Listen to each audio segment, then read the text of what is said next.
Hudson carries on that legacy today. We are grateful to have representatives from many of our international friends joining us here today. Many of them from some of our allies are research fellows and senior fellows here at Hudson Institute to improve our understanding and our ability to talk with friends and allies in substantive and continuous ways. I particularly want to thank Ambassador Sandhu for his work advancing the Indo-American relationship. He's been a great friend, and we've had many conversations with him, and I want to thank him for his great representation of India here and his diligent efforts to try to help us understand what's going on in India and in the Indo-Pacific. Thank you, Ambassador. For these and many other reasons, we are honored to host India's External Affairs Minister, Dr. Jaishankar. For this discussion, he's going to be joined by my colleague, Walter Russell Mead. This discussion is important, I think, as is evident to most people here, because both of our countries are at a critical point in the history of the world, and the future of that world is going to largely be shaped by our ability to work together and with other allies around the globe to create a better and safer future, rather than a more chaotic and a future filled with conflict. Therefore, this is a critical time for us to not only better understand, but better figure out ways to work together as we have never worked together before. Dr. Jaishankar is a member of the upper house of India's parliament. Before assuming his current role in government, he served as foreign secretary and has been India's ambassador to the United States and India's ambassador to the People's Republic of China, among other countries. I don't think I need to tell this group, he is one of the most respected diplomats in the world. He is considered one of the most competent. And around the world, if people have problems, they frequently call him to help them sort it out. He is also the author of a best-selling book, The India Way, Strategies for an Uncertain World, which compellingly articulates India's current and future position in the world. And I recommend it highly. Many times people want to understand others through distance. I think it's very important to use the expertise of people who are at the front line and have thought deeply and experienced deeply the issues that are going to shape our world. Joining him for this discussion is Walter Russell Mead. He is the Ravenel B. Curry III Distinguished Fellow in Strategy and Statesmanship at Hudson Institute. Many of you know him as the Global View columnist of the Wall Street Journal, and he is the James Clark Chance Professor of Foreign Affairs and Humanities at Bard College in New York. Walter multitasks. He's author of numerous books, including the widely recognized Special Provenance, America's Foreign Policy and How It Changed the World. His newest book, Ark of a Covenant, The United States, Israel, and the Fate of the Jewish People, has been recognized by the New York Times and the Wall Street Journal as Best Book of the Year. Ladies and gentlemen, thank you for joining us for this important discussion. Please join me in welcoming Dr. Jaishankar and my colleague, Walter Russell Mead. And I think we'll begin with Dr. Jaishankar speaking for a few minutes, and then we will go to question and answer. Would you like to speak from the podium or from your? It would be Yes, easier. okay, terrific.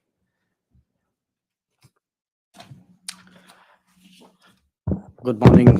Good morning to all of you. And it's a real pleasure to be back here. It's been some years, but of course, we've been talking to each other. I was told that the topic for the day is India and the new Pacific Order. Am I correct? Now, I wasn't sure whether the Pacific was with a capital P or a small p, but either way, we are into it. For many people, I think, particularly in the United States, it's probably a new idea, something very different to think of India in terms of the Pacific region, Pacific Order, the Pacific Community of Nations. And the fact that we have such a title and it seems natural today is an indication actually is one indication of what has changed in the world. Viewed from India's perspective, we today do much more business to the east of India than we do to the west of India historically. If we look at our key trade partners, we look at our important economic partners, we look at a lot of our strategic interests. A lot of it is today extending eastwards into the Pacific and beyond. Now, what this has given rise to in the last few years is a concept of Indo-Pacific. That too has been readily embraced by many and contested by a few. But again, it's a concept that has actually gained ground. I often reflect on the fact that the separation, in a way, of the Indian Ocean and the Pacific region is something actually which was an outcome really of the Second World War. That if one looked at a global strategy and global understanding, before that, the Indian Ocean and Pacific Ocean were dealt with in a much more integrated way, with the emphasis on the Indian. So in some ways, what you are seeing today of the Indo-Pacific coming together, the idea of India contributing in many ways to a Pacific order, is something which reflects really the rebalancing that is today taking place in the world. A rebalancing in which the changed capabilities, positioning, and attitudes of the United States is the central driving factor. But also in one in which the rise of China and its implications is obviously a very, very crucial issue. But to which there are many other moving parts, but an important one is also that of India. Now, related to the Indo-Pacific, again, over the last 6 years, another concept which has gained ground is that of the Quad. It was revived in 2017. After a gap, it was attempted first in 2007. It did not last. It was revived after a decade. It's an interesting question why it worked this time when it did not work the first time. Not just worked, but if you see in 17, it was done at a bureaucratic level, at an undersecretary level in the US. In 19, it became a ministerial forum. In 21, it became a presidential prime ministerial forum. And at every stage, there were people who said, well, this is where it sort of fizzles out. And it seems to be growing from strength to strength. And we will have the privilege of hosting the summit next year in India. In terms of the Pacific order, I think a lot of the global concerns are most acute in the Pacific. One is, one of course is the larger issue of how do you maintain stability in the middle of very major change taking place, because often sharp changes in balances of power and interest and influence can create risks whose management therefore becomes a very crucial issue.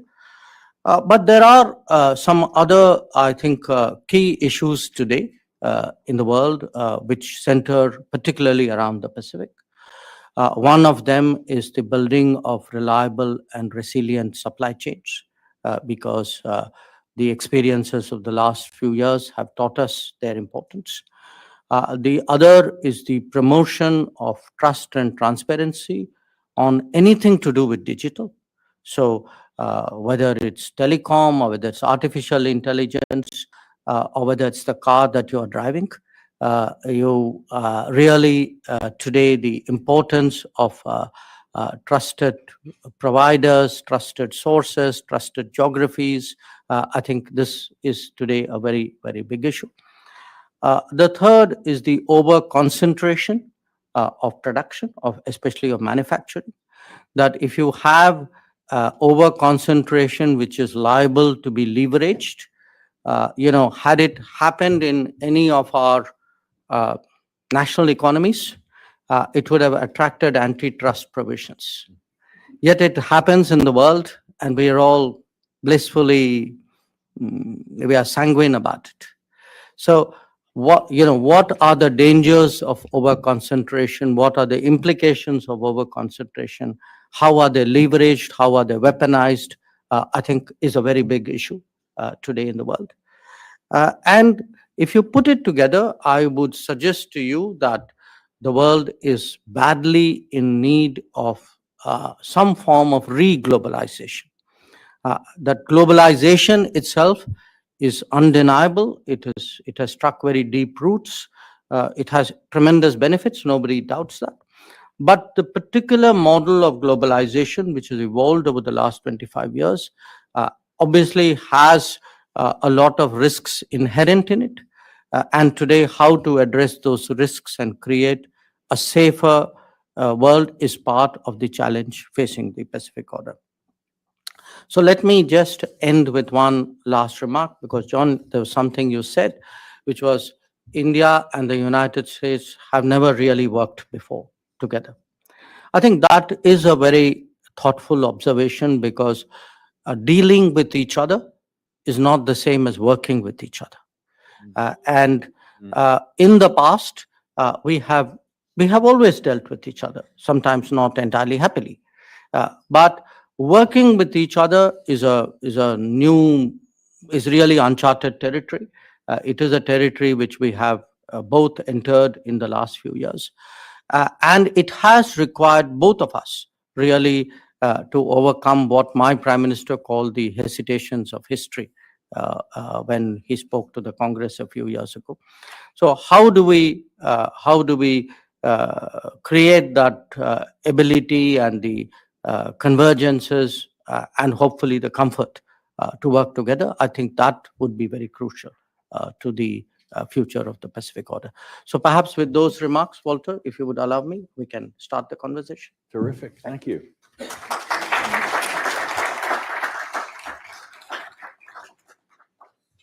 Thanks for those remarks, and thank you so much for being here. You really do, Hudson, great honor.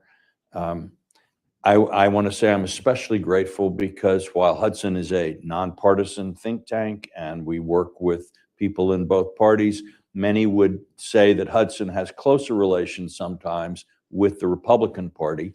So we especially appreciate that you have reached out in a way, in a bipartisan way, toward the opposition. It reminds us that both India and the United States are democracies, do believe in pluralism, and we at Hudson appreciate this sign of India's concern, faith in that principle. This is also, by the way, I just saw yesterday that Swami Nadan had died at 98, I believe. He was an example of Indian-American cooperation, not on the governmental level, but his work with Norman Borlaug helped establish the Green Revolution, which has been transformational in the lives of literally billions of people in India and around the world. And this is, this reminds me at least of what the US and India, what Americans and Indians can accomplish together. And I hope we will be seeing more of it. Minister Jaishankar, I should say first too, before I get into my questions, that he has agreed to take questions from the floor. And the way we do this at Hudson is we ask people to email questions. I know you all have cell phones here. I know you know how to text while listening. So we ask you to send questions to press, P-R-E-S-S, at hudson.org. And those questions will come up to me. I'll have an opportunity to look at them, consolidate them where we have several questions on the same topic, and perhaps also forestall the possibility, it's not unknown, that sometimes people confuse questions with speeches. So please do that, and we will conclude the meeting with your questions. At the G20 and elsewhere, we hear that India is looking for a change in international architecture or in the way world politics works and world institutions. I've also heard India described as a reformist rather than as a revisionist power. It seeks real change in the status quo, but not necessarily in the way that perhaps some of our colleagues and friends in Russia and China might do. What is it that India is looking for in change in the world situation, and how does that affect, do you think, India's vision of where we're all going? Let me put it to you this way, that, the world as we live it today is largely a Western construct. Now, if you looked at the world architecture, to use your words, there's been obviously enormous change in the last 8 years. If one looked at the major economies of the 1940s and 50s, they are very different from the major economies today, and nothing illustrates it more than the G20 itself. The list of the G20 will tell you is the easiest way of actually getting a sense of the changes in the world. Now, for India, when we confront a largely Western created architecture, obviously we would like to encourage and facilitate and induce and pressurize changes which are badly needed. But it is done to add a non-Western layer and input. So I make this very important distinction where India is concerned. India is non-Western. India is not anti-Western. So when we speak about, and I'll give you an example which we discussed even at the G20. It's very clear today that if we are serious about climate action, if you are looking to sustain, to ensure that sustainable development goals are well resourced, then somewhere we have to find the financial muscle for that. Now, for us too, it is the international financial institutions, the bank, the World Bank and the fund, which will be at the core of that effort. So a lot of what we are seeking to do is to improve and, I would say, refresh institutions, make them more fit for purpose. And that even applies to the United Nations.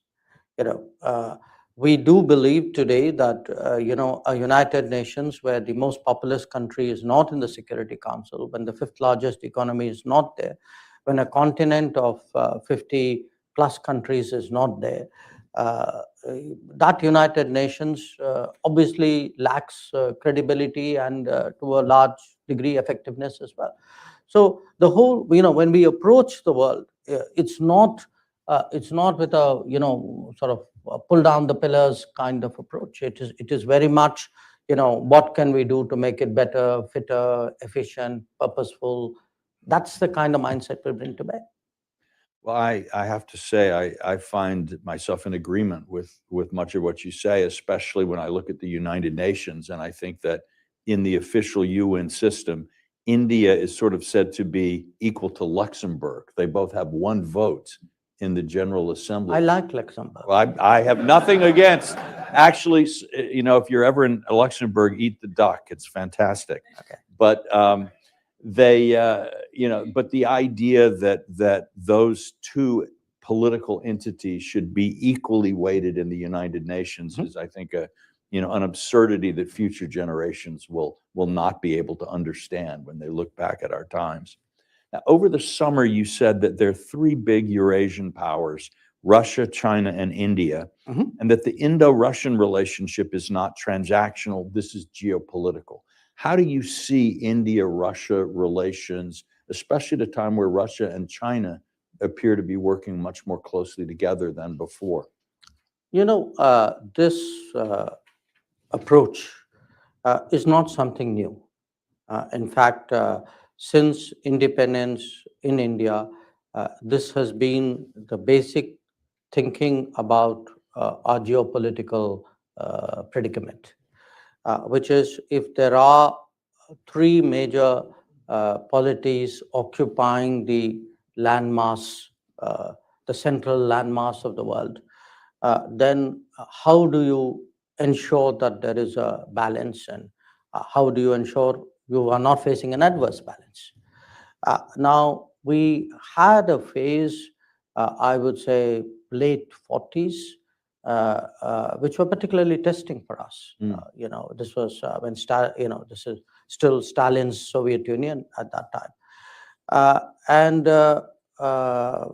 I think the Indian diplomacy very sensibly set to work on the basic international relations principle of your neighbor's neighbor. So your neighbor's neighbor is intrinsically well disposed towards you. Since the 50s, actually, there's been a very systematic mutual cultivation. Now, it's not just us thinking about Soviet Union, now Russia. It's also the Russians thinking about India with the same principle and the same logic in mind. Now, that actually is such a powerful logic, at least in our part of the world, that if you consider international relations over the last 70 years, the US-Russian relations, the China-Russia relations, the US-China relations, Europe, pretty much every big relationship in the last 70 years has seen a great deal of volatility. You had sharp ups and downs. The India-Russia is very exceptional. It's been very steady. It may not be spectacular, so it may have stabilized at a certain level, but it has not seen that kind of ups and downs which your relations with Russia or China's relations with Russia or Europe's relationship with Russia has seen through. And that's in itself a statement. Now, if one looks at the world today, Russia today, I think as a consequence of what is going on in Ukraine, it seems to me clear, and I assume it seems to them clear, that in many ways Russia's relationship with the West has broken down. And in that case, it's logical that Russia focuses more on the Asian side of Russia, though historically Russia has always seen itself as a European power. So you are actually seeing a reinvention of Russia as a consequence of what is happening in Ukraine. And you can see much of that will naturally focus on China, because that's the first and the largest country and economy that Russia encounters when it wheels around and looks at Asia. But then again, India will and has come into calculations as well. So I would predict actually a Russia which would consciously focus on the non-Western world, away from Europe, away from the United States, look much more at Asia, look possibly at other regions as well, but Asia is economically the most active. Yep. So I guess that's what you're going to see. Okay. There's a growing recognition in the United States and India, I think, bolstered by Prime Minister Modi's tremendously successful visit last summer, that our two countries' interests are broadly and even strategically aligned in a way perhaps they have not been in the past. And this is that shift from dealing with one another to working with one another that you mentioned. Where do you see the principal areas where our interests are aligned, and what areas of tension and difference do you see at this point? I would say they are aligned in a set of areas. In a kind of a geostrategic way, they are aligned. That we both want to see a certain stability and a certain set of rules and a certain, I would say, distribution of power, which is advantageous to both of us, and our interests are not clashing in that respect. So at the biggest picture level, I would say there's a very powerful case really for India and the US to work together. So if you look even within our systems, historically, it was actually our national security side which had the greatest suspicion of or reservations about each other. Today, it's the national security side which is the most enthusiastic about it. The second is actually the economic side, but an economic side which is very heavily tech focused. Yes.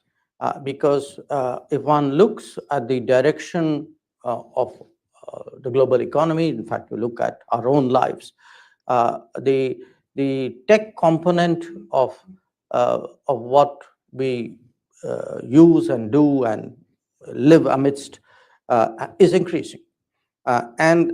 This what you can call it the knowledge economy, the information embedded economy, I think has created again a very powerful new convergence between us, because at a global level, the United States will need partners. India will need opportunities and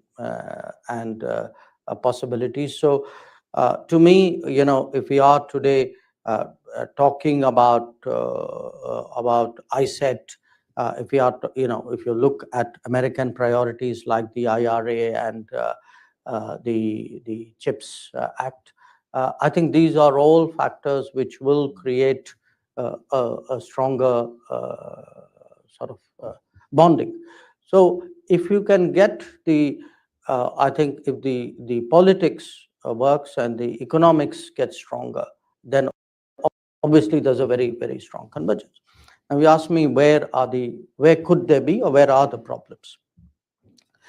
We are both, we are democratic societies, we are incredibly diverse, but we are diverse in very different ways. And we are very internally argumentative and externally, argumentative would be a mild word. So what happens is, I think we will have, there will be occasions where there will be that rub or that friction. And it will happen also because in a globalized world, our arguments are no longer contained in a national sphere. People who have a viewpoint in India will reach out to people who have a similar viewpoint in the US and vice versa. Today, political arguments are very, very global. And often, if you are having a global conversation, but not necessarily a global cultural understanding of each other, I think there's plenty of room there for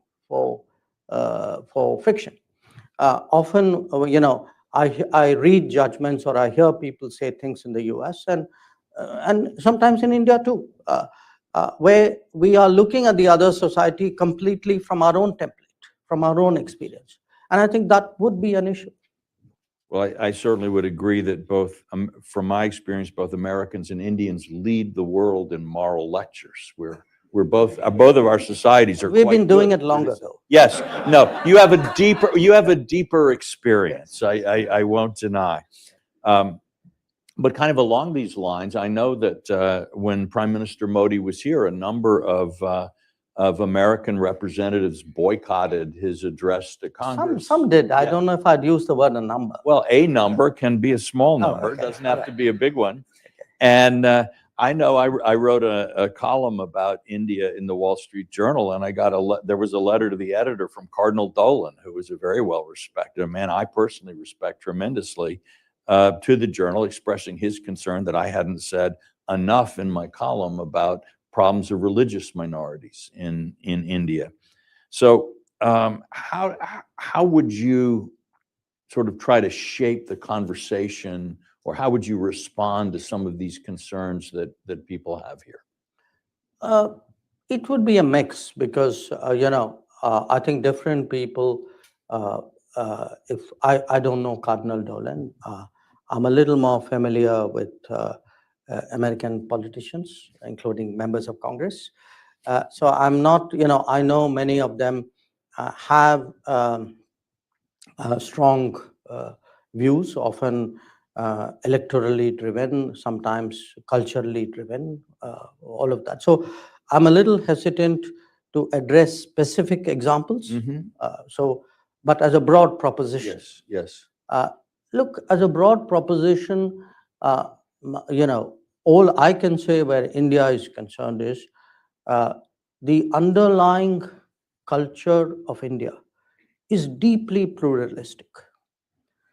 In fact, I cannot think of any society in the world, and I've lived in many of them, whether I look at Europe or look at North America, and North America, US is very pluralistic. China, I've lived in Russia. The diversity and the layers that you get in India, and you can slice it in different ways. It could be ethnicity, it could be faith, it could be language, it could be traditions. It's actually unique. It's Yep. truly in multiple accesses the most diverse space in the world. Now, it is something. Now, when you have that kind of diversity, that diversity will always have its own conversations and discussions. It will be there will be attempts to get a certain balance right. There will be corrections. There will be recorrections. It's in the nature of diversity. The only way you won't have those dialogues is when you don't have diversity, or when you have imposed something so strong that everything is okay in that place because everybody has either been forced to agree or conditioned to agree with each other.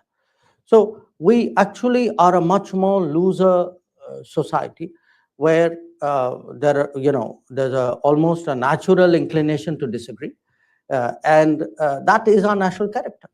Now, when you have people who have not come through that experience, who for them, are listening, it's like you're listening to the next room. You really don't know the people in the next room. You're picking snatches of conversation, and then you are making a judgment or a opinion based on that particular soundbite that you picked up.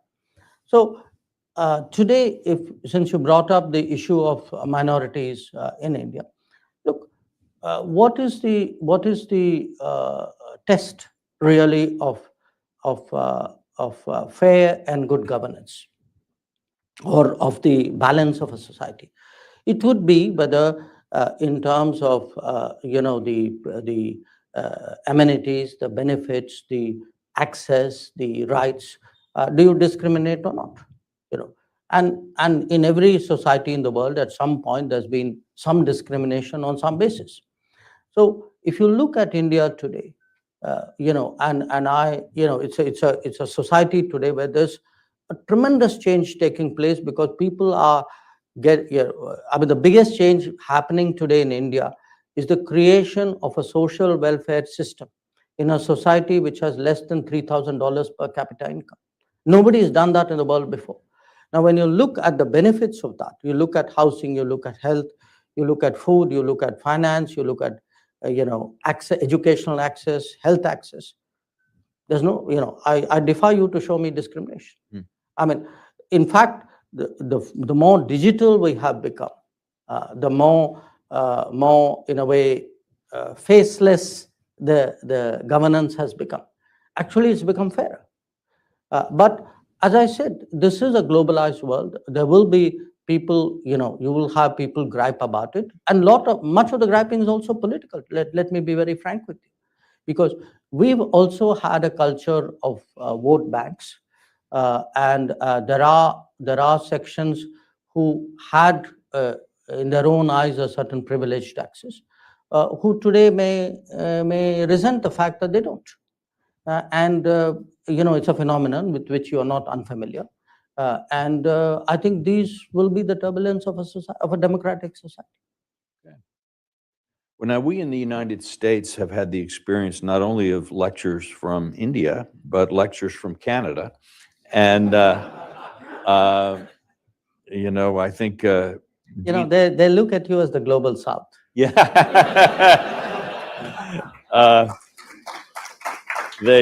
It's one of the more interesting relationships. And I think Dean Acheson once wrote an essay about Canadian criticisms of the United States, and he titled it "Stern Daughter of the Voice of God." But certainly the Canadian Prime Minister has made some serious charges recently. But I also see that from press reports that you have met while you're in Washington with National Security Advisor Sullivan, with our Secretary of State, Blinken, and that this subject has come up. Can you give us any information about how this is or isn't affecting U.S.-India relations, where this whole matter stands now from your perspective? Okay. Now, so let me start with Canada. Yes, the Canadian Prime Minister made some allegations, initially privately and then publicly. And our response to him, both in private and public, were that what he was alleging was not consistent with our policy. And that if his government had anything relevant and specific they would like us to look into, we were open to looking at it. Now, that's where that conversation is at this point of time. But to understand that conversation, you have to also appreciate that this has been an issue of great friction for many years with Canada. In fact, going back to the 1980s. Then it became dormant. But in the last few years, it has come back very much into play because of what we consider to be a very permissive Canadian attitude towards terrorists, extremists, people who openly advocate violence. And they have been given operating space in Canada because of the compulsions of Canadian politics. I don't think most Americans, for Americans, perhaps Canada looks very different. But it depends, from where the interest, where the shoe pinches. For us, it has certainly been a country where organized crime from India, mixed with trafficking in people, mixed with secessionism, violence, terrorism. It's a very toxic combination of issues and people who have found operating space there. So a lot of our tensions with Canada, which well preceded what Mr. Trudeau said, actually come out of that. And today I'm actually in a situation where my diplomats are unsafe going to the embassy or to the consulates. In Canada? In Canada. They are publicly intimidated. And that has actually compelled me to temporarily suspend even visa operations in Canada. So as I said, often countries look very different depending on how you see them and what your interests are. But I have this problem in Canada. And so your question, did I speak about it with Jake Sullivan and Tony Blinken? Yes, I did. And? No.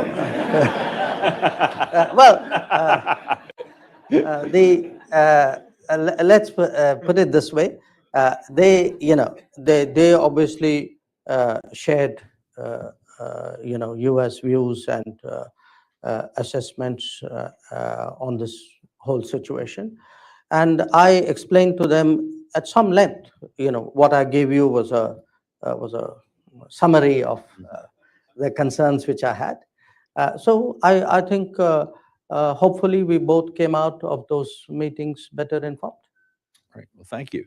Well, we are about to go to audience questions, and I see I have some here. But while I'm looking at them, do you have any advice for Americans who want to learn more about India? Where should young people or older people who are interested in this, where should they go to learn about this country that is looming larger and larger in American foreign policy and in world affairs?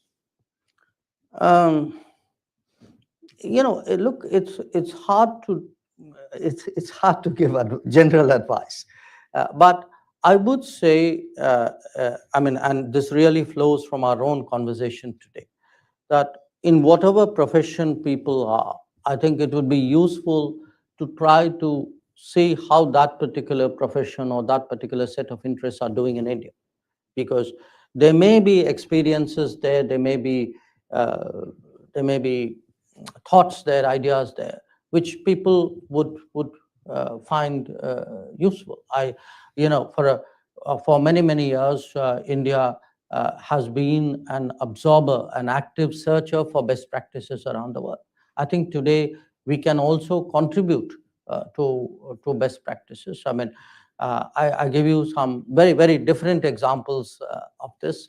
I mean, you would have all seen that our very persuasive advocacy of yoga over the last decade has improved global health. So if anybody wants to get up in the morning and wants to have a better day, I mean, my suggestion is please, look at your phone and find the most conducive yoga practice. But on the other hand, if you are someone in the digital world and you see really how creatively today, digital mediums and practices are being embraced. And I give you an example. If you are going shopping in India today, you can leave your wallet behind. You can't leave your phone behind, because most likely the person you're buying something from will not accept cash, will want you to pull out your phone, look at the QR code, and make a cashless payment. Now, we are clocking, last year we clocked 90 billion cashless financial payments. Just for a reference, the US was about 3, and China was 17.6. This year, we probably would exceed. I saw the June figures. It was 9 billion transactions in June alone. So I'm giving you that as an example. I mean, street vendors today will have a QR code on their cart and say, just make your payment there. So it could be digital, it could be wellness, it could be food habits, it could even be, this whole discussion today we have about pluralism, identity, culture, tradition. I think there are things to learn there. And I equally, just so that people don't think I'm back to that moralizing path, that, I do think Indians too, are getting very global there. And, the world comes at you every waking hour through this wonderful instrument we carry with us. And the more we absorb, the better off we are. Okay, great. Well, now I have some questions from the audience to ask. We have one from one of my fellow press reptiles who is here in the group today, has said that President Biden appeared confident enough in the intelligence about alleged Indian government involvement in the murder of Hardeep Singh Nijjar to raise the issue with Prime Minister Modi at the G20. He asks, what have you done in response to the U.S. and other Western concerns? Maybe we've answered some of this already, but. Sure. I think I answered that. You've answered it. Okay, we move on. This is from someone at a think tank. We see India playing an increasingly important role in new multilateral groups like the G20, Quad, I2U2, India Middle East Economic Corridor, etc. Is the Indian government looking to utilize this diplomatic momentum to strengthen more regional groupings such as SAARC, the Indian Ocean Rim Association, particularly the IORA? Yep. We actually have an IORA meeting next month in Sri Lanka. I'll be going for that. I think we've even tabled an Indo-Pacific Oceans initiative at the East Asia Summit, where we look at non-security aspects of protecting the ocean space. Uh, Today for us, the challenge is uh, there are new opportunities, there are new combinations, and how do you do that without losing focus of what you have? So it's a kind of uh, it's a bird in the bush and the bird in hand, but you want to keep both of them. Mm. And part of the challenge is also to keep the older partners convinced that your interest in what you've been doing for some time remains. The SAARC is an exception there. It's currently dormant because one of its members, who will remain unnamed, believes that they can practice terrorism at no cost. So that's an exception. But otherwise, we've been pretty much active, and really even the latest latest initiative we're looking at is this Middle East corridor, which has India at one end and Europe at the other. So it has, for the moment, Saudi Arabia and the UAE, but it's got the US as well as a kind of a guarantor partner, if you would. It really has a lot of possibilities because, given if we can find a more seamless, effective, competitive logistics between India and Europe, I think it will have enormous consequence for the global economy. I have a follow-up question from someone else on the same sort of general role question. How do you see India's role changing in the Middle East? And I would add, I think many Americans may understand that there's a close India-Middle Eastern relationship on energy, but also Israel is a primary defense partner with India. And then we have millions of Indians who work in the Gulf countries. So the relationship, 9 million. Yeah, the relationship is really quite close. Right. How do you see India's role developing in the Middle East? Well, I mean, you, Walter, touched on the energy side. You touched on the fact that you have 9 million expats in the Gulf. There's also the proximity, the historical connections out there. But we have to understand today that as India becomes a larger consumer, a bigger economy, our salience in the Middle East countries' calculations, especially the Gulf economies, is that much higher. For many countries, I think we are the largest trade partner of the UAE, and we would be among probably the top 3 of the Saudis.